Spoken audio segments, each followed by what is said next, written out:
आज आम घरे मटन हम विशेष अतिथि आसछन्ति तो तेणु आज मटन हम टे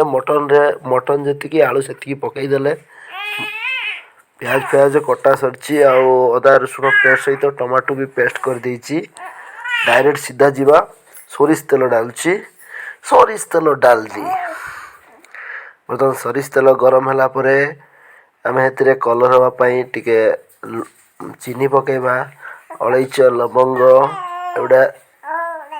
पकेबा सुमी पूरा आज चटपटा अच्छी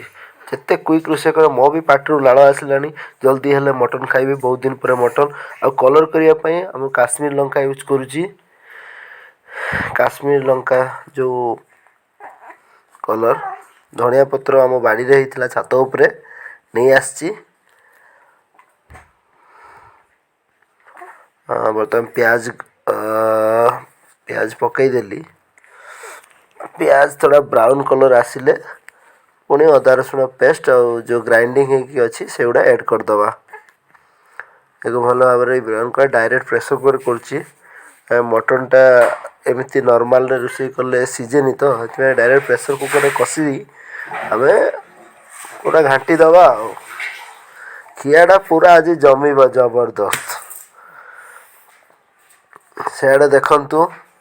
निष्ठा को डिस्टर्ब करने तार भाई बिजू पहुँच जाइए यही अतिथि आज मटन कराई कहला मु गले मटन न खाइले निष्ठा मटन कर से मटन आनी आज से मैंने दीज सियाड़े मस्ती करें इे मटन टाक बनईदे कषिगला पूरा आम ये होगा ए चिकेन मटन ढालदे सॉरी भल भाव में पेस्ट आसला टे मटन टाक आलू मटन आलू पले जूसटा आलू जो एब्जर्व कर दिए ताको मुड़ी सहित पूरा बबाल की खिया जाए मत तो भल लगे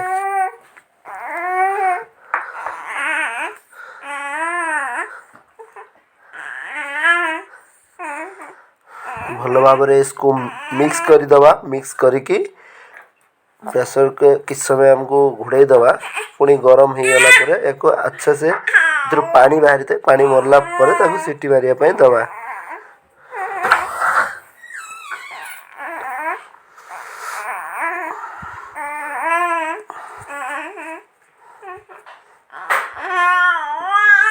पूरा मटन टी अच्छे से फुटबार लगी प्रेसर मारद 3-4टा सीटी मारदेला पूरा खियापाई प्रस्तुत हो खाईदबा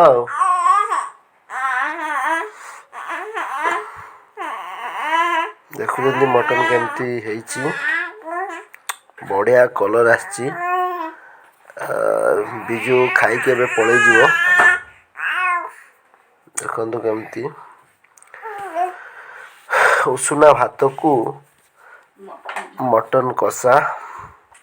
मटन झोल।